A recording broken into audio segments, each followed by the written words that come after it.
I still remember the day she walked into my shelter. A woman who used to own the world but had nothing left except her name. They called her Maya Blue. She said she wasn't running, just finally going home. I didn't know then that she'd change every soul who ever stepped through that door. The morning light slipped through lace curtains like melted gold. Inside the Greenwich mansion, the air smelled of jasmine tea and fresh polish, the quiet luxury that had once meant safety to Camille Dupree, 38 heiress of a Southern fortune now turned political wife. She adjusted the pearl clasp on her wrist and stared at her reflection, still composed, but with eyes that no longer lied. Downstairs, servants moved like soft machinery. Crystal glasses chimed, silver spoons clinked, and the faint echo of a jazz piano from the hallway speaker filled the silence between husband and wife. Reed Halbrook, 31. Her husband, the golden-haired prosecutor running for district attorney, practiced a smile in the mirror, his campaign smile. He didn't see her watching from the stairs. He never did. Camille placed an envelope beside the gift box, a certificate for a $100,000 donation made in his name to a children's foundation.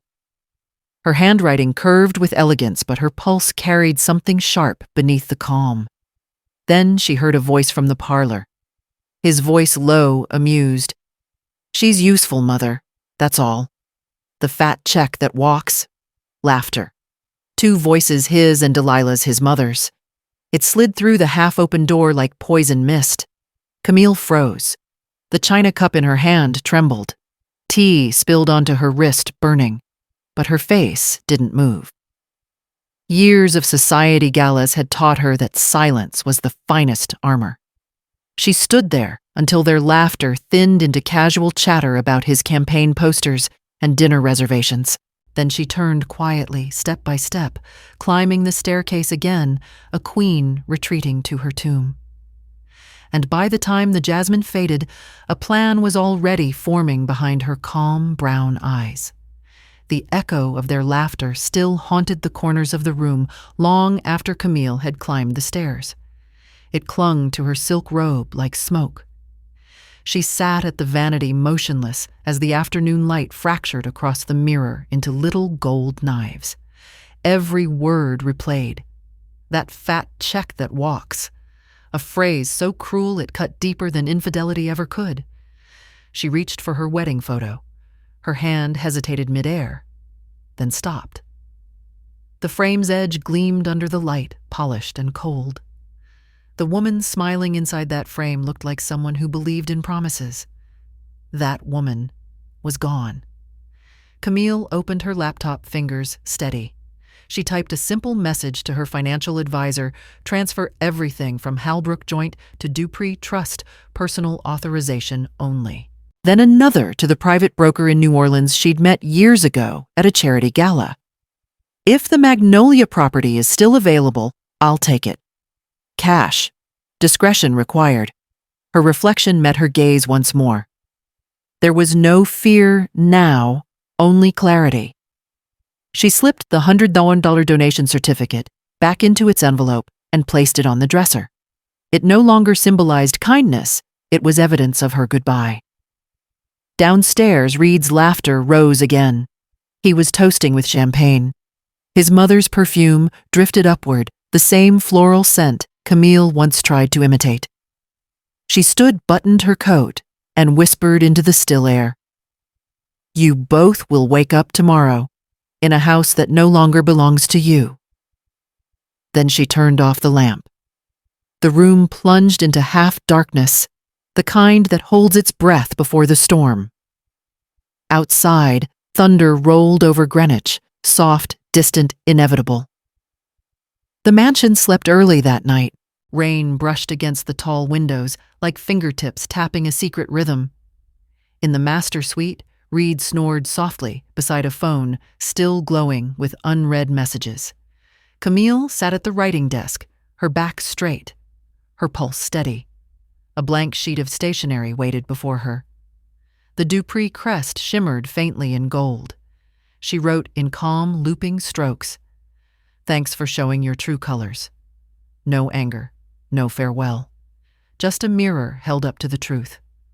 She folded the note, slipped it under his pillow, and moved like a ghost through the hall. The marble floor reflected her bare feet. The portraits of ancestors watched her pass, all those stern, well-fed faces who had mistaken endurance for love. In the closet, she reached for the black leather backpack hidden behind winter coats.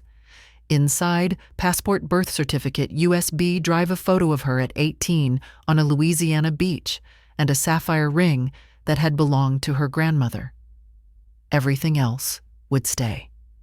At 2:43 a.m., the Dupree security system logged one door opened and closed.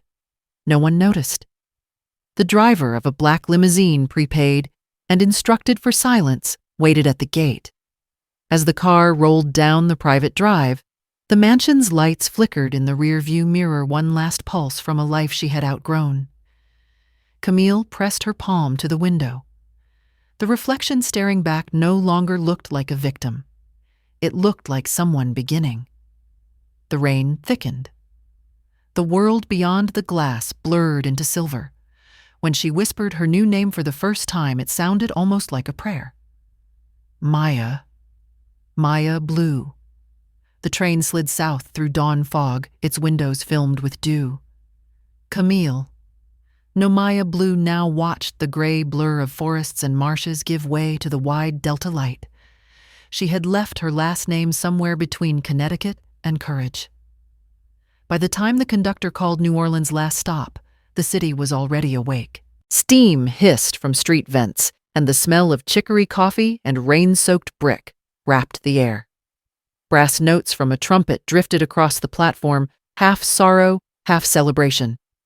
She stepped out in a simple navy coat and carried a single backpack. No one turned to look. That anonymity felt like mercy. In Algiers, across the river, she found a room above a closed bakery, walls cracked, fan crooked window, without a pane. She placed the photograph of her 18-year-old self on the nightstand. The girl in the picture smiled at the ocean. Maya almost didn't recognize her. That night she walked along the levee where the water glimmered under street lamps. The city breathed like something alive, humid, unpredictable, forgiving. She whispered, "No more glass cages. No more pretending." The next morning, she saw a notice taped to a lamppost. Volunteers needed. Free clinic, South Algiers. No questions asked. The paper fluttered in the wind like it had been waiting for her.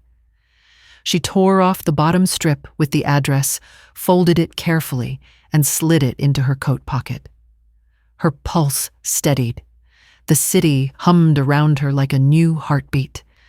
Tomorrow she would start again, where no one knew her name, and kindness might mean something real.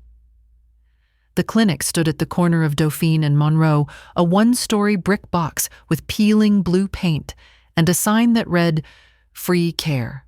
No insurance, no worries." Inside, ceiling fans clicked like tired hearts, and the air smelled faintly of bleach and hope. Maya pushed the door open, clutching the flyer. Behind the front desk, a man with rolled-up sleeves and dark eyes looked up from a clipboard. Dr. Andre Cole. His smile was quick but worn. "You here for treatment or trouble?" he asked. Neither, Maya said softly. "I'm here to help." He studied her hands, too manicured, voice too calm, but something in her eyes made him nod. "We don't ask questions. Grab some gloves." The next hours blurred into sweat and motion. She mopped the hallway, sorted. Expired medicine wiped dust from a dented cabinet labeled donations. Children giggled in the waiting room. A radio played soft gospel under the buzz of a flickering light. Then she saw her, a thin girl sitting on an exam table, swinging her legs. Josie, 9 years old, skin-pale eyes, far older than her years. Her mother's hands trembled as she whispered about fever and pain. Andre knelt beside the child, his voice low, gentle. "We'll fix that, sweetheart." When he stepped away, Maya approached with a paper cup of water. Josie smiled faintly. You smell nice, the girl said. Like rain. For a moment, Maya forgot who she had been. She just smiled back. Then maybe the rain brought me here. Outside, thunder rolled over the river and the lights flickered once more. In that dim glow, something inside her shifted, the first spark of a new purpose rising quietly from ruin. Days slipped into rhythm, sweeping floors, checking shelves, folding gauze, until her hands smelled like antiseptic. The clinic became a world of small mercies, a mother's relieved tears, a child's laughter after the fever broke the quiet nods between tired volunteers. Maya learned to move like she belonged. She brought in order color-coded files labeled boxes, tidy shelves. But when she opened the medicine cabinet one Tuesday morning, her heart sank. The shelf for hydroxyurea Josie's main treatment was nearly empty. She scanned the logbook.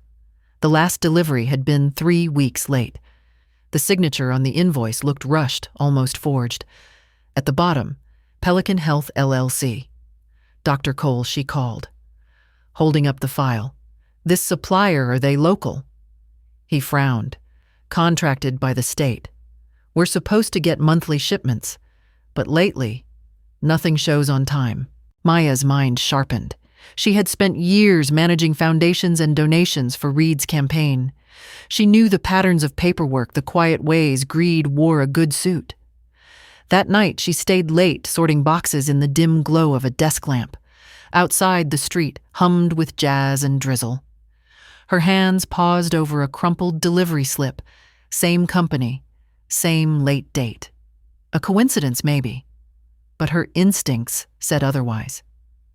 She wrote the name Pelican Health on a scrap of paper and slipped it into her pocket, right beside Josie's little red thread bracelet. When she left the river, breeze carried the sound of a steamboat horn. It reminded her that every current, no matter how gentle, hides a deeper pull beneath. Tomorrow, she'd start asking questions, and she knew from experience that some answers change everything. On Saturday, the city breathed music. Trumpets called from faraway bars, and the sidewalks glistened after rain. Maya wandered without aim, following the rhythm, until she reached Chartres Street, where time itself seemed to pause. There it stood an abandoned jazz hall, its sign half fallen, Magnolia Lounge. The windows were broken, the doors chained, but the old lettering still shimmered faintly in the sun. She stepped closer, peering through a crack in the plywood. Dust danced in the light, like ghosts of melodies once played here. The stage was crooked, the red curtains shredded, but she could almost hear laughter, applause, the hum of a saxophone in the smoky dark. For reasons she couldn't name, tears welled in her throat. This ruin spoke her language, something beautiful that had been silenced, waiting to be reborn. She took out her phone and called the number she'd memorized from her old broker's card. "Julian, it's Maya Blue. I'm in New Orleans now." "Blue? That's a name. It'll do. I need to buy a property quietly. Old, forgotten, nothing flashy. You have one in mind." "Yes, a place called Magnolia." He paused, recognizing the tone of someone who didn't plan to change her mind. "I'll make the calls." She hung up and stood beneath the faded awning, the river wind lifting her hair. Somewhere, a brass band was warming up for the night parade, and the air smelled of sugar and rust. Maya whispered to herself, "Maybe this time the music comes back." As she walked away, the neon letter M flickered briefly, catching the last streak of sunset, like the city itself had just agreed to keep her secret. The clinic felt softer that morning. The sun filtered through the blinds in thin honey-colored stripes, and somewhere outside, a saxophone practiced lazy scales. Maya arrived early, with 2 boxes of fresh fruit she'd bought at the market, her sleeves rolled and hair pulled back.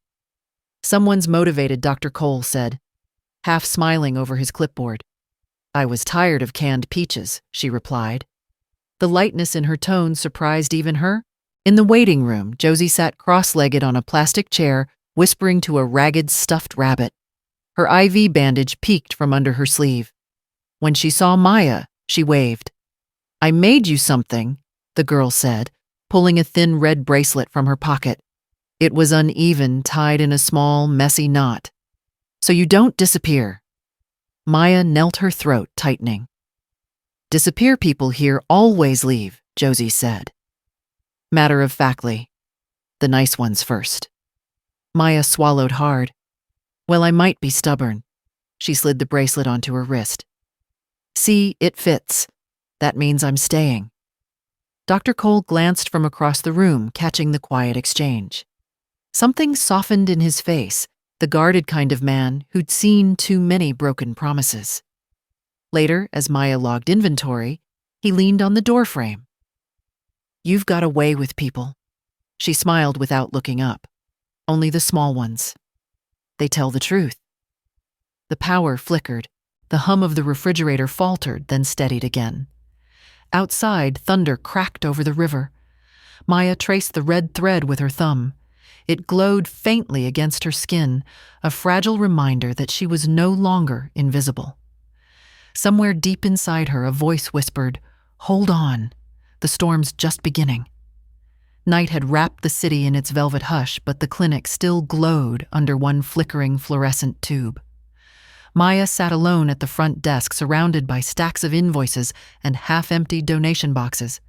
Her fingers traced lines of faded ink until a single logo caught her eye again. Pelican Health LLC, the same supplier that had failed Josie's treatment twice. She turned the paper sideways, reading the fine print under the barcode. Authorized by Crescent Renewal PAC. Her breath caught. PAC Political Action Committee. Her heart began to hammer. She opened her laptop and searched the name through a public records portal she hadn't touched since the Greenwich days. The results bloomed like poison flowers. Crescent Renewal PAC primary donor Reed Halbrook Campaign Fund. Her screen filled with numbers, familiar signatures, wire trails she knew by instinct. He was behind it. Her husband, the man who'd toasted his birthday while mocking her, was laundering money through state health contracts, bleeding poor neighborhoods dry under the name of charity. The sound of the ceiling fan deepened, slicing through the silence like a blade. Footsteps echoed down the hall. Dr. Cole appeared in the doorway. Sleeves rolled, eyes tired. "You're still here." "Couldn't sleep," she murmured, minimizing the window. He studied her face. "You look like you just saw a ghost." "Maybe I did," she said quietly. "When I buried myself." He hesitated, sensing the wall she'd just built. "We've got power issues again tomorrow." "Go home, Maya. You need rest." She nodded, gathering the papers, hiding the invoice in her coat pocket. But the moment he left, she reopened the file. This time she printed it 3 crisp pages sliding out of the old laser printer. She folded them neatly, slid them into an envelope, and wrote only one word on the front: truth. Outside, the rain had started again, heavy and slow, pooling along the curb like mirrors. She stood under the clinic awning, her breath visible in the cold air, and watched a black SUV idle across the street. Its windows were tinted, its engine purring. Too clean, too deliberate for this neighborhood. Her pulse spiked.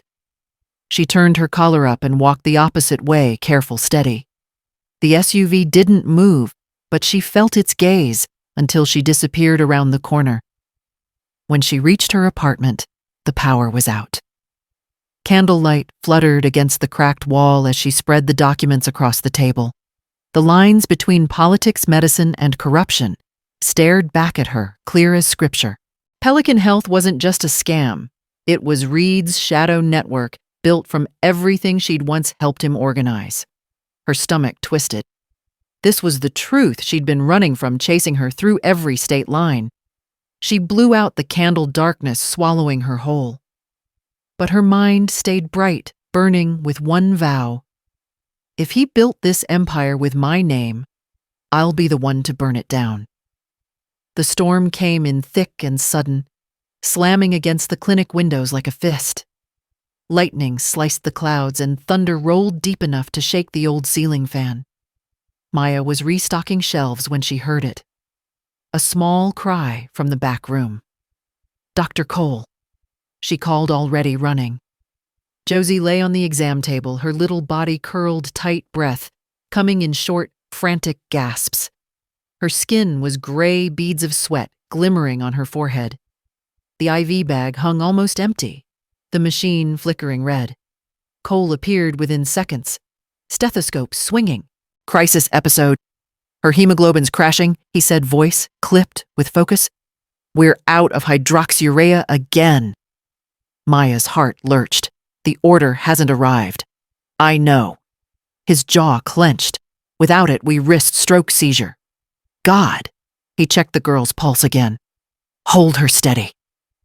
Lightning flashed, cutting through the darkness as Maya gripped Josie's trembling hand.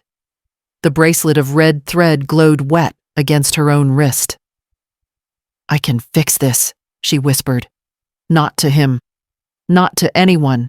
Just to the ghost of herself that still believed in power and control. When the generator coughed out and the lights died, the clinic became a shadowy blur of motion and breath. Cole used his phone flashlight, barking orders to 2 volunteers. Ice packs. Water blankets. But Maya wasn't listening anymore. Her mind was already racing. She knew where the medicine was in that black market supplier on Chartres Street. The one her contacts had warned her about. The one she'd sworn never to touch. She looked at Cole. "Keep her alive," she said. "Maya, wait, where are you going?" She was already out the door. Rain pounding against her face, the streets a chaos of puddles and horns. New Orleans' power grid had collapsed in the storm. Neon signs blinked like dying eyes. She ran water soaking through her shoes until she saw the faint glow of a sign above a shuttered shop, Pelican Medical Supply. The gate was locked.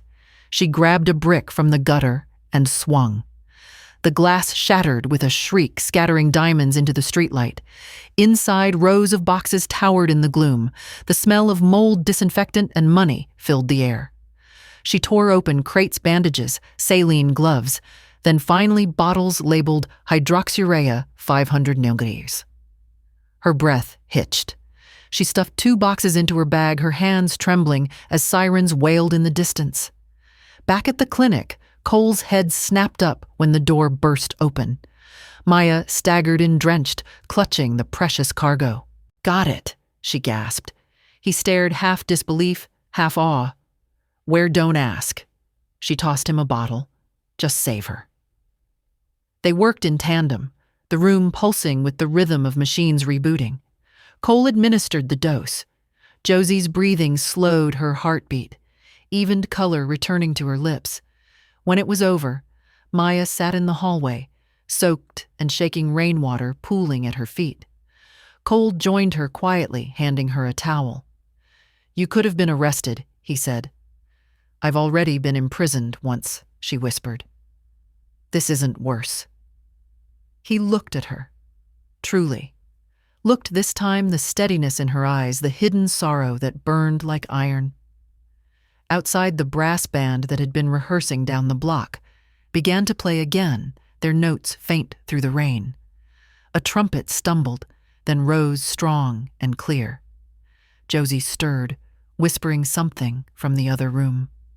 Maya closed her eyes. For the first time in years, she let herself cry, not from weakness, but from the weight of doing something right. The storm left the city trembling. Branches tangled the streets, shop signs hung sideways, and puddles mirrored a gray sky that refused to brighten. Yet inside the clinic there was a heartbeat again. Josie's. The little girl slept under clean blankets, her skin warm, her breathing steady. Maya sat by her bed, watching the pulse on the monitor rise and fall like the tide. Dr. Cole walked in with 2 mugs of coffee, his scrubs still damp. "She's stable," he said softly. "You saved her." Maya shook her head. "We did." Outside, the sun began to pierce through broken clouds, spilling a faint amber light across the window pane. It fell on the red thread around her wrist. The knot hadn't loosened despite the storm. Later that week, Cole found her standing in front of the Magnolia Lounge again. The building still leaned like an exhausted dancer, its doors scarred and its windows caked in dust. But she wasn't looking at its decay. She was seeing something else. A ruin, he said, walking up beside her. A home, she corrected. It just doesn't know it yet. Cole followed her gaze. "You're serious I'm buying it," she replied simply. "We'll call it Magnolia House. A place for women who have nowhere left to go. For kids like Josie. For people like me." He studied her, recognizing that fierce glint, the kind born from loss that refuses to waste pain. "You don't even have permits funding. Or I have," Wilshie interrupted. "That's what built empires, isn't it?" A faint smile tugged at his lips. "Then I guess I'm volunteering." By evening, word had spread through the Bywater neighborhood. Women arrived with toolboxes, men with paint cans, teenagers with buckets and rags. The old Magnolia woke under their hands, walls scrubbed graffiti, washed away sunlight pouring through cleaned windows. Someone found a piano, missing half its keys, and rolled it into the corner. When the first note rang out, the whole room laughed. Maya stood on the cracked stage, hair-loose sleeves rolled, her palms streaked with plaster. Every brick, she told them, is a story we refuse to end. Applause filled the hollow room, echoing off old beams. For the first time since her escape, she felt alive, not rich, not refined, but useful. That night, under the glow of bare light bulbs, Josie sat in a wheelchair near the doorway, waving a tiny hammer. "I'm helping too," she giggled. Maya knelt, kissed her forehead. "Then this house already has its heart." Cole leaned against the wall, watching them both, the runaway woman rebuilding a world from dust, and the child who'd taught her how to love again. Outside, a saxophone wailed in the distance, a song of second chances. Magnolia House was alive again, if not yet beautiful, at least breathing. The walls smelled of paint and sweat. The floorboards creaked under the weight of new beginnings. Every morning, Maya arrived before sunrise to sweep the entryway, her red thread bracelet tapping lightly against the broom handle. Dr. Cole joined her. Most days hammering, wiring, carrying supplies, with the quiet precision of a man used to rebuilding things that others had broken. One evening, when the volunteers had gone and the cicadas began their slow electric song, he sat across from her at a folding table covered in blueprints and half-eaten sandwiches. "You ever wonder," he said, staring at the ink lines, "why people with power always think they can play God with the sick?" Maya looked up. "Because no one ever stopped them." He gave a dry laugh. "I tried once." His tone changed, lower, distant. She leaned in as he continued. 3 years ago, I worked for the Sterling Foundation, a private research wing run by a woman named Delilah Halbrook. Elegant, ruthless, the kind who wore mercy, like perfume, only for appearances. The name froze Maya's veins. Delilah, Reed's mother. Cole didn't notice the flicker in her eyes. They were funneling grant money through fake clinical trials using cheap substitutes from overseas. Patients got worse, some died. I filed a report. The next week, I was fired. My license was almost suspended for insubordination. Guess who signed the letter? Maya swallowed hard. Delilah. He nodded slowly. And the man who threatened to bury me if I talked, her son Reed Halbrook, said I didn't understand how business worked. The room tilted for a moment. Her heartbeat roared in her ears. Cole finally looked up, noticing her silence. "You okay, just tired," she murmured. Her throat felt tight. He leaned forward, elbows on the table. "When I saw you come in that first day, I thought, here's another kind soul trying to clean the mess the system left behind. I didn't know you'd already been through the same fire." Maya's lips parted, but no sound came out. The walls seemed to close in the painted magnolia petals on the wall, suddenly too bright, too alive. Cole reached into his pocket, pulling out a folded photo, the clinic he once ran before the foundation destroyed it. "They called me naive for believing medicine should serve the poor," he said. "But when I saw what you did for Josie, I realized I wasn't naive. I'd just lost faith." She stared at him, torn between confession and survival. Telling him the truth could destroy what they were building. But silence was the same cage she had fled from. "I know what it's like," he continued, voice softer. "To fight ghosts with human hands. To wake up every day wondering if you'll be the one to fall or the one to rebuild." Maya looked away, blinking back the heat in her eyes. "Maybe we can do both," she whispered. He smiled faintly. "Then, let's start tomorrow." When he left, she sat alone in the unfinished hall, the piano's broken keys catching the faint wind. She placed her hand on the painted magnolia on the wall, tracing its outline. Two worlds had collided, the past she ran from, and the man unknowingly tied to it. And though she had survived so much already, she knew now the real storm hadn't even begun. The day the sun came back to New Orleans, Magnolia House opened its doors for the first time. No cameras, no politicians, no speeches. Just people, mothers, children, neighbors who had lost everything and still showed up to help. Colorful bunting fluttered from the balcony rails. The air smelled of powdered sugar-fried dough and wet pavement. Laughter mixed with gospel humming as volunteers set up folding tables and string lights across the courtyard. Someone had painted a banner that read, "We rise by lifting others." Maya moved through the crowd like a conductor guiding an orchestra of chaos, checking the lemonade stand, helping an old man fix a speaker kneeling beside Josie as the girl arranged bracelets on a small wooden table.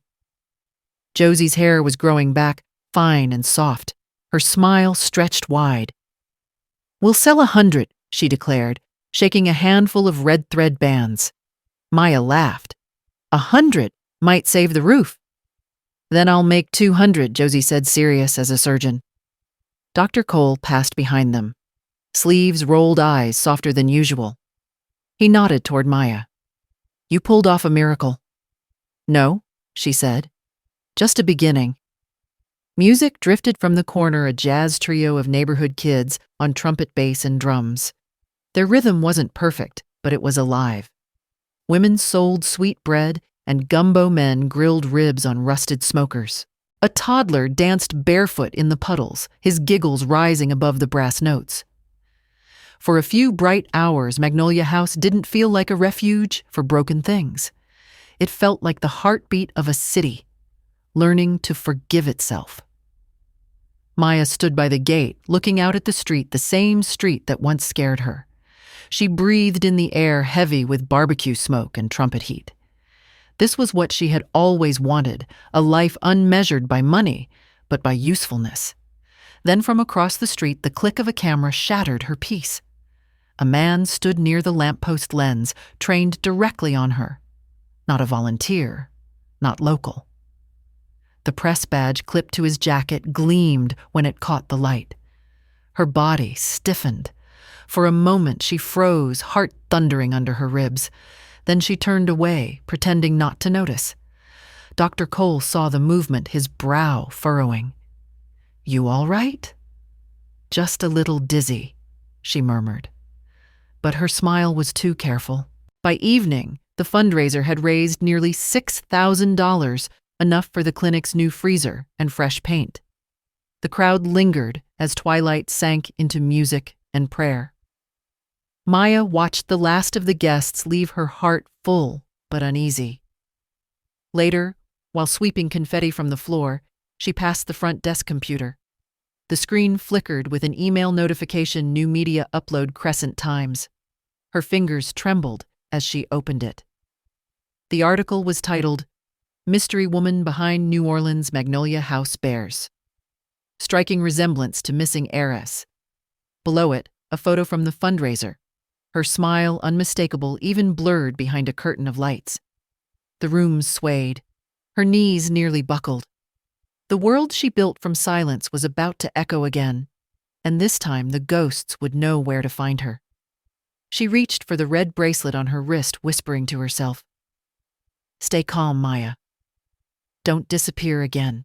But deep down, she knew it was already too late.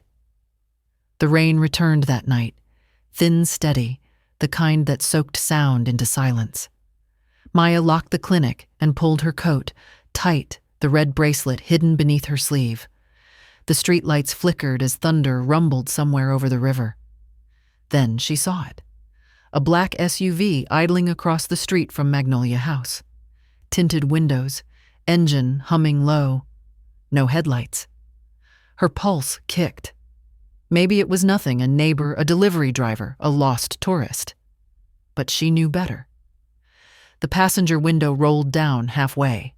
A man's silhouette leaned forward, speaking into a phone. The SUV didn't move. It was waiting. Maya's mouth went dry. She turned on her heel, walking the opposite direction, slow, casual. Her boots splashed through shallow puddles, her reflection breaking in the water. The night smelled like metal and fear. She cut through an alley behind a row of shuttered stores, then another that opened onto the levee. The SUV's headlights flared behind her, brief searching, then went dark again. She pressed herself against a brick wall, breathing through her nose, counting heartbeats. 1, 2, 3. The engine sound faded. Gone. She exhaled, trembling eyes stinging with rain. Across the levee, the lights of the city shimmered, indifferent. It had started again, the watching, the waiting. The shadows that never left her life for long. When she finally reached her apartment, she double-locked the door and leaned against it, chest rising fast. The red thread on her wrist glimmered faintly in the dark. "You can't find me," she whispered to the storm outside. Not this time. But she didn't believe it. Not fully. Morning light broke gray and reluctant, filtered through a film of storm mist. New Orleans hadn't quite woken yet. The streets still glistened, and the river lay thick as mercury. Inside Magnolia House, the coffee was bitter, and the silence heavier than rain. Maya sat at a folding table surrounded by papers, invoices, donation records, tax forms, a chaos of truth waiting to be arranged. Across from her sat Dr. Cole and Elena Voss, a pro bono lawyer who volunteered twice a week from the Legal Aid Center downtown. A no-nonsense woman in her 40s. Elena had eyes like a hawk and a mouth that never wasted words. "So," Elena said, flipping through a binder, "this Pelican Health you mentioned, I ran the federal filings. They don't exist in the medical supplier registry." Maya leaned forward. "Then how are they still billing the state through a shell chain?" Elena replied. "I traced 3 dummy corporations, each owned by another. The last one." She slid a printed chart across the table. "A political action committee called Crescent Renewal." Cole's jaw tightened. "Reed's PAC." Maya didn't answer. She already knew. Elena tapped the final line of the chart. "Here's the kicker. These authorizations are signed by someone named D. Halbrook. Delilah." For a moment, everything in the room went quiet. Even the hum of the fan seemed to hold its breath. Cole broke the silence first. "You think this is why your shipments vanished? The money's getting siphoned before it reaches the clinics?" Maya nodded. "They're selling counterfeit generics, pocketing the difference, and funding his campaign under a fake health initiative. It's charity turned parasite." Elena leaned back, folding her arms. "With this evidence, I can get a journalist interested or a federal auditor, maybe both. But I need confirmation. Something that ties Reed personally to these accounts." Maya stared at the chart, at the looping black ink of her husband's initials. R.H. She had seen that signature on everything from dinner checks to policy drafts. He'd once joked that his handwriting could buy a soul. She looked up. "Then we give them proof." Cole frowned. How I still have access codes, she said quietly. His campaign cloud old files? If they haven't purged them, I can pull the ledgers. Maya, I'm done hiding Andre. Her voice was calm, final. If they steal from the sick, I'll steal their silence. Elena closed her folder. Then we move fast. Once they know someone's digging, they'll come after you harder. A gust of wind slammed the shutters open, scattering loose papers. Maya caught one before it hit the floor. A faded document, stamped State Procurement Division. On the bottom corner, a signature gleamed in blue ink. Delilah Halbrook. It was the first concrete link. She held it up, trembling slightly, and whispered, "There. That's where the river meets the sea." Cole met her gaze. "You're sure you're ready for this?" She smiled faintly. "I was born ready. I just forgot for a while." Outside, a streetcar bell clanged, echoing over the wet asphalt. The day had begun, and so had the reckoning. Maya folded the document carefully, slid it into a manila envelope, and wrote a single word across the front in steady ink. It was nearly dusk when Dr. Cole got the message. A simple note slipped under the clinic door. "Meet me where the mirrors lie. 7 p.m. D." No number. No address, only a faint scent of gardenia on the paper. He found her in the back booth of Le Marché Café, the kind of place where the lights were dim enough for confessions. Delilah Halbrook looked nothing like the woman he remembered from the Foundation's galas. Her hair was gray now, hands unsteady pearls gone, but the eyes, sharp calculating, still carried the weight of old power. "I know what you think of me," she said quietly, not looking up. "And you're right. I did terrible things. I signed papers I didn't read because I wanted my son to rise higher than his father ever did." Cole sat across from her, arms folded.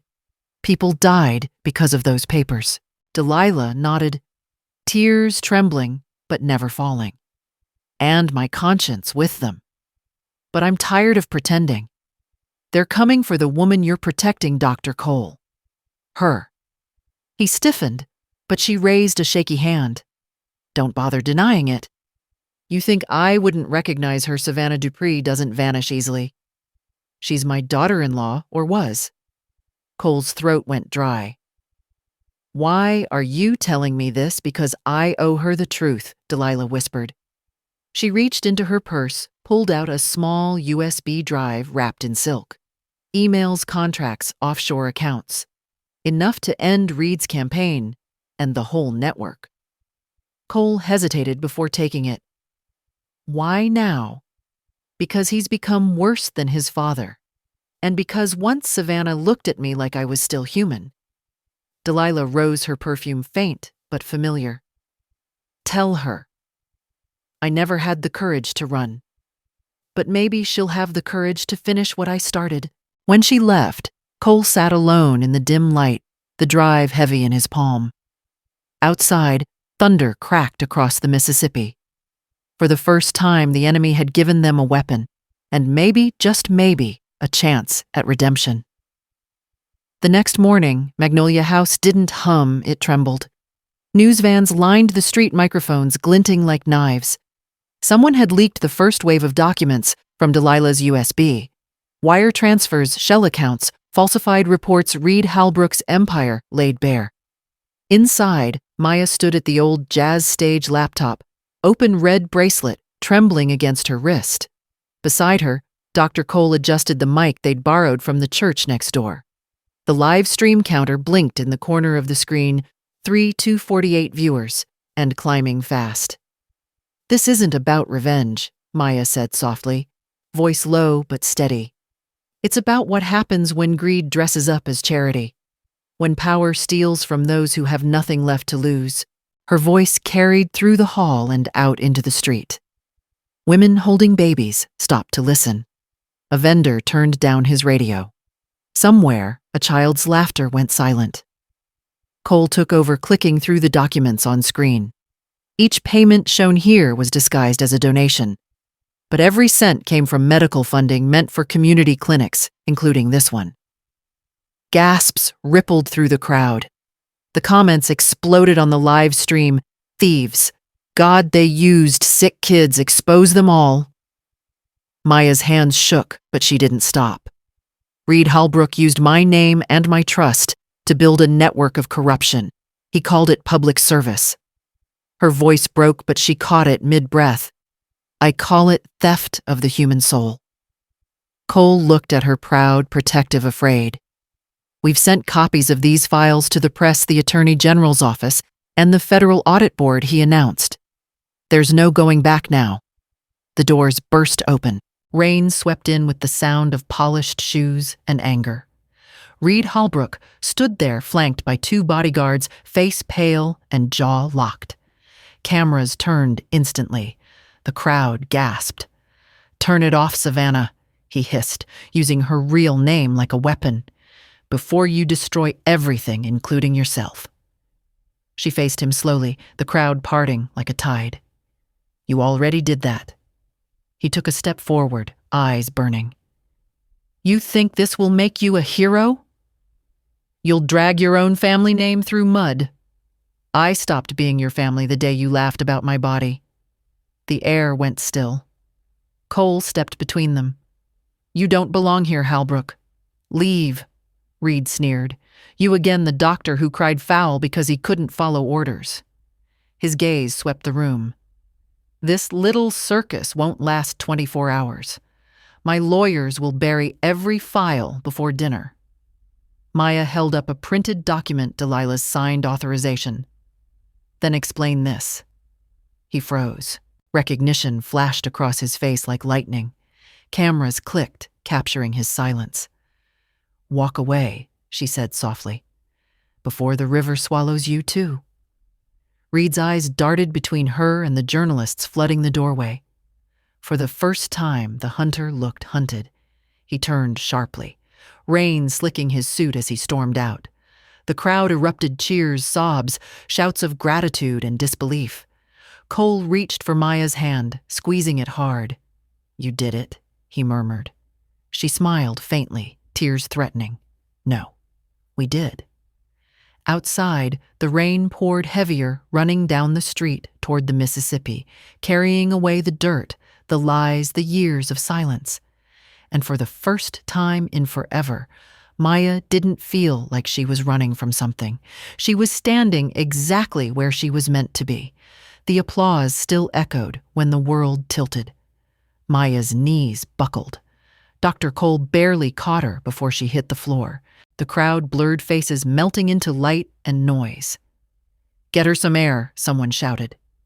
Cole lifted her to a chair near the stage. Her skin was cold, her breath shallow. She tried to speak, but only managed a whisper. Don't stop streaming. He pressed her hand gently. It's done, Maya. You've already set the fire. Across the room, the door opened again. Cameras flashed.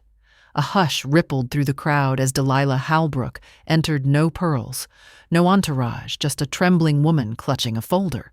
Reporters surged forward, shouting questions, but she raised a shaking hand. I'm not here to defend him, she said, voice breaking through the static. I'm here to confess. Cole froze. Maya's eyelids fluttered open. Delilah stepped closer to the stage, staring straight into the lenses of the press cameras. I signed the documents, she said. Every one of them. I let my son turn sickness into profit.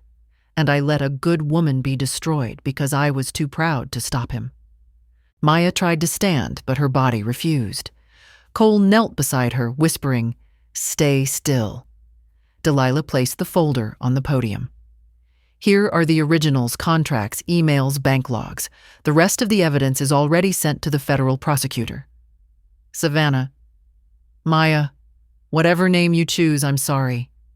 Flashbulbs burst like gunfire. The crowd roared a storm of shock and disbelief. Delilah turned, tears streaking her makeup. The truth doesn't erase what I've done, but it can stop him. Maybe that's something.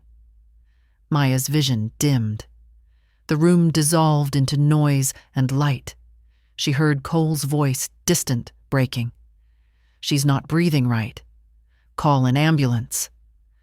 Then everything went quiet, the kind of quiet that comes right before a heart decides whether to fight or to rest. The hospital room hummed with quiet machines and the faint hiss of oxygen. Morning light spilled across the sheets, soft and merciless. Maya woke slowly, each breath a negotiation with pain. "Doctor." Cole sat in the chair beside her, still in his scrubs, eyes rimmed red. He didn't speak. He just watched her wake relief and dread colliding on his face. "You should have told me," he said finally, voice low. Maya smiled faintly, though her lips were pale. "I tried to. But you were busy saving everyone else." He shook his head. "What is it, Maya? What are we fighting?" She looked at the IV dripping beside her bed. "Stage 4. Ovarian cancer," she whispered. "Diagnosed before I left Greenwich. I thought if I built something good before I died, maybe the balance would even out." Cole's jaw tightened. "You're not dying." "Not yet." She reached for his hand.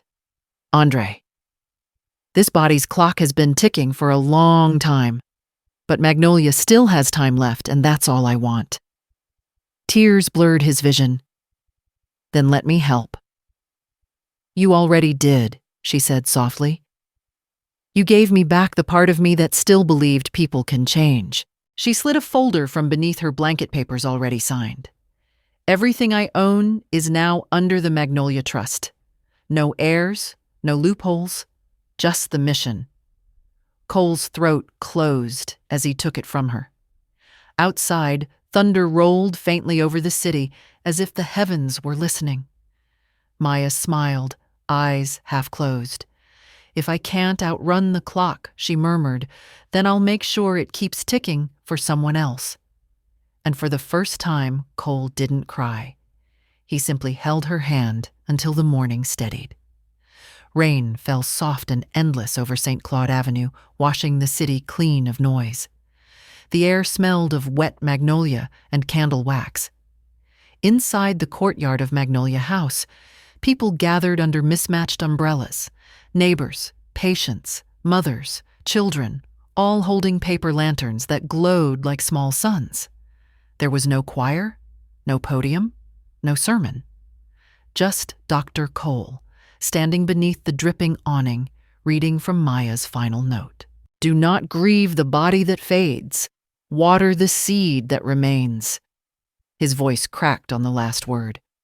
Beside him, Josie clutched the red bracelet on her wrist, eyes fierce with determination instead of tears. Across town, news cameras filmed Reed Halbrook being led into a federal car, wrists cuffed, face hollow. Headlines whispered of indictments of embezzlement, of a legacy drowned by greed. Delilah never appeared again. Her penthouse was found empty, curtains open to the rain. Cole set a small urn beneath the young almond tree planted in the garden, the same tree Maya had chosen months before. The soil drank quietly. Around it, women began to sing, voices, trembling but steady, a hymn without words. Josie knelt, pressing her palm to the damp earth. "She's still here," she said. Cole nodded. "Everywhere." The storm eased to a drizzle, leaving only the river's murmur and the rustle of lanterns. In every light, he saw her not as the runaway heiress or the scandal's ghost, but as the woman who turned pain into shelter. When the wind lifted the final lantern skyward, it rose above the rooftops, carrying her name toward the clouds. A year later, spring returned to New Orleans with the sound of trumpets and rain. Magnolia House had doubled in size, 2 new wings painted in soft cream walls covered with murals of blooming flowers and children's handprints. The sign at the entrance read, "The Maya Blue Foundation, where healing begins." Inside the courtyard buzzed with life. Women served gumbo, kids chased one another through puddles, and a jazz trio played softly under the almond tree that had grown tall and strong. At its base rested a small bronze plaque. She turned storms into shelter. Josie, now 10, stood on a small stage clutching a notebook. Her hair was longer, her voice steady. Miss Maya taught us that kindness is a kind of music, she read aloud. You just have to keep playing, even when the world goes quiet. Applause rippled through the crowd. Dr. Cole, older, calmer, watched from the back, the red thread still tied around his wrist. When the music started again, a soft melody in C major, he closed his eyes, hearing her laughter somewhere between the notes. After the ceremony, he walked to the almond tree and set a single magnolia blossom beneath the plaque. You'd be proud, he whispered. The evening light caught the branches, scattering silver through the courtyard. Josie's bracelet glinted as she ran past, her laughter echoing like the city's heartbeat. And for a fleeting moment, Cole felt it. The warmth of her hand, the hush of her breath, the promise she had left behind. When the rain ends, keep building. Above them, the sky opened just enough for sunlight to spill, and the music of her legacy played on. How did this story touch you? Tell us in the comments and rate it from 1 to 10. If it moved your heart, please like, share, and subscribe. Tap the so you won't miss our next emotional story. And before you go, click on the end screen to discover more powerful, heartwarming tales waiting just for you. See you in the next story.